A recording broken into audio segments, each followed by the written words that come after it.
Layers of Fear is a walking simulator masquerading as a horror game. The graphics are good, the sound design is really good, and the scares are hit or miss. The art is incredibly unsettling, and it helps that they're based on real pieces like the portrait of Antonieta Gonzalez and the portrait of Tio Paquete. I found myself staring at the paintings and expecting the eyes to move or for something to jump at me. The story's about this super crazy artist who's working on his magnum opus, and somewhere down the line he develops a drinking addiction and alienates his daughter and murders his wife. You know, your daily Sunday. The game has you picking up items that get narrated and fill you in on some of the story plots, finding articles or letters, occasionally completing puzzles, and opening drawers to find nothing. The puzzles are nothing to write home about regarding difficulty, but there were a few quirky little puzzles that had me scratching my head for a minute or two before the answer became incredibly obvious. I don't want to say the puzzles are too easy because I've never been one for penumbra levels of puzzle difficulty, so this is a good balance for me. But if you like really cryptic puzzle games, then this one's probably going to feel insulting to your intelligence. The level design is cool, but intentionally linear. I enjoyed how the game had me seamlessly looping through copies of the same level over and over again until I figured out that I had to turn back. It would have been cool to have some branching paths to make replaying the game less tedious, but on that topic, I don't think it's a very replayable game in general once you get familiar with it. But I like how the game constantly made use of the whole "things change when you turn around" gimmick, because it made me question my memory as well as my sanity. It's pretty good programming, and it caught me off guard quite a lot, so I think the game uses it extremely well.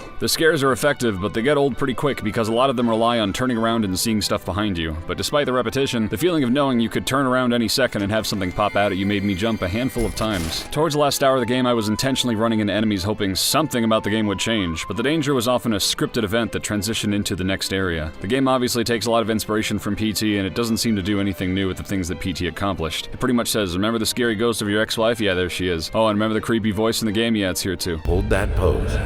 I want to get all those lovely curves just right.